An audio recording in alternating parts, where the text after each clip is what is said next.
Hey everybody, Jane here, and I want to talk about the 5 best books that I read in 2024. So I looked over all the books I read in 2024 and had to decide which ones I think were my best reads, and I put them on this list. I do want to throw a caveat out there. If it was a book in a series that I was like ongoing reading, even if it was one of the best books I read, I didn't put it on this list. So this is all either standalones or books that I've only read like one in a series or something like that. It's not like, for instance, I love the Ice Planet Barbarian books, and probably some of those could have gone on this list as the best books I read this year. But I didn't put them on this list because, picking out, okay, this is one of the best Ice Planet books, or and is it the best thing I read? Maybe in some cases it is, but I didn't think that was fair to the list. Similarly, like I absolutely love Ascendance of a Bookworm, the series, but I didn't want to pick out and choose like my favorite of the Ascendance of the Bookworm mangas to put on this list. So while this list is pretty complete and things that I loved, it is not necessarily, there are other things that I really loved as well, but maybe were part of a bigger series that I just didn't feel like were suitable for this list. All right, so the first book on this list is The Bodyguard. This is a cute romance about a girl who is a bodyguard, and there is this actor who has had some threats against him, and she has been hired to keep him safe, but he doesn't want his parents to know that his life is in danger. His mom has cancer, and so like he is fake dating her so that they don't have to tell his parents that, he's in danger and there's concerns and he has a bodyguard. It was just really cute and really sweet. The big standout for this one for me is there was a scene, and I felt so many things. Like I thought the author had ruined the book. And I thought there's no way they can fix this thing. It was like in the third act breakup-ish thing. And I thought, okay, this book is completely ruined. I hate everything about this. There's no way the author can bring this back. The author did bring it back. She bamboozled me. I was not prepared for what she was doing. And I'm usually a pretty good guess in romance. I read a ton of romance. I was not prepared for what she was doing. And I loved it. And I was so proud that I got, bamboozled in the best of ways. So I really thought this was an excellent book, and it was one that I have very fond memories of, and I read it at the beginning of the year. So like it's really stuck with me. I haven't read anything else by this author yet, but I definitely would be open to it. It was a fun time. The next book is one I read very recently, and that is Half a Soul. This is a Regency romance with magic, and I freaking loved it. So this is about a girl named Dora who had half of her soul stolen by a fairy. And she is actually like autistic coded in the story. She doesn't process emotions the way that most people do, and that makes her like have a hard time in a society that is very society. So like her aunt is raising her because I think her parents are dead. And, she just doesn't always know how to act, but her aunt doesn't always know what to do with her, but her cousin and her are just best of friends. She is going to balls and stuff with her cousin to support her, and she meets the Lord Sorcier, and basically he's a magician or a dude with magic. And she and him initially don't like each other very much. He's kind of a jerk. He's a little bit of a Darcy-esque character, but they grow on each other. And there's a whole, they're investigating this disease that is hurting people in the workhouses. There's a lot of discussions about poverty. There's a lot of discussions about how people in the Regency era use their money. There's a lot of discussion about wealth and war, and it was just beautiful. It was everything I wanted it to be. I love the idea of like a historical romance with magic elements or paranormal elements, and that was what this was. It was lovely, and I gave it 5 stars, and I loved it. The next book on this list is Dungeons and Drama.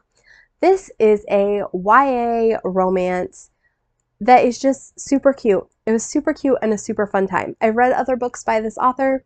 I would say of her books, this is my favorite so far. She has a new one that's come out that I haven't read yet. But this book is about this girl who is basically grounded. Her mother's grounded her, and she's not allowed to be by herself because she stole her mom's car and took it for a thing. To see a play, I think.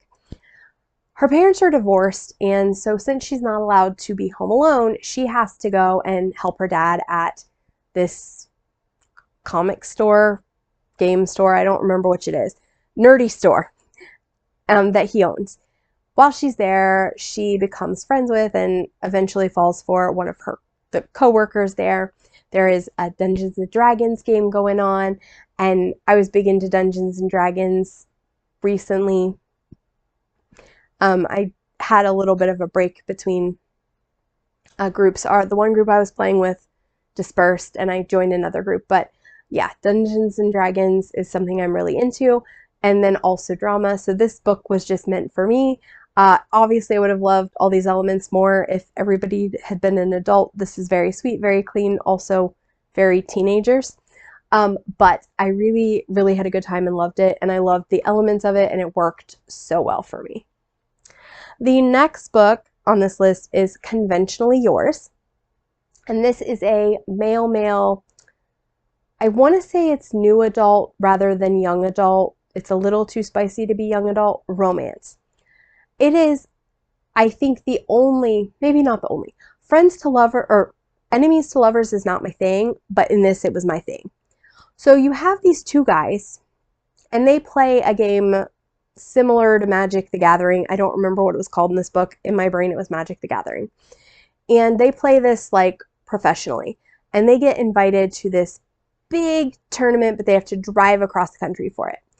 And initially there's like a group of 4 of them, but it ends up being just these 2 guys who don't like each other and don't get along. But then they find out that they're a lot more interesting and easier to get along with, and they learn to understand each other, and it's just beautiful as they travel cross country to this gaming tournament.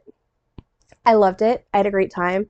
The characters were so good, so deeply developed, so interesting, and it was lovely.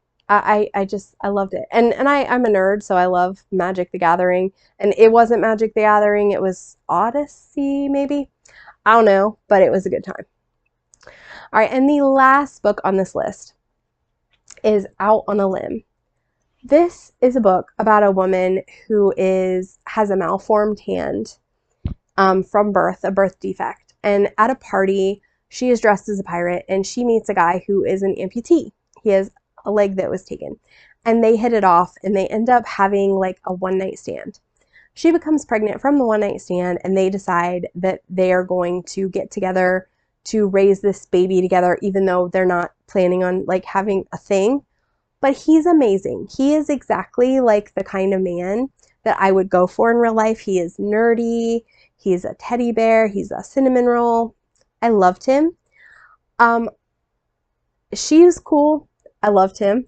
I love Me a Secret Baby or like a surprise pregnancy, all those plots. That it was great. I had a great time with it. I did have some complaints about that one, which was that there was only one POV, and I felt dual POV would have been better. But like that was mostly it. This book was so good. I will say it was so good. I decided initially that I was going to read the author to zero because I was loving it that much. But then I read another one of the author's books and didn't love it. So I think if the author writes a book that really like the synopsis stands out to me and it's like, oh, that looks so fun, then I'll try it. But unless it's like an amazing synopsis, I don't think I will do it again because her other book is actually on my biggest disappointment list this year. I think so. Yeah, my biggest disappointment list this year. So author made 2 different lists, and that, one positive and one negative. But I loved Out on a Limb. I thought it was so good. And I love books anyway that have disability rep, but it was lovely. So anyway, have you read any of these books? If so, did you love them as much as I did? Also, what was your best reads of the year? Leave all that information in the comments below. This has been Jane. I'll see you next time. Bye! Pictures and patterns put into words that stream across the page.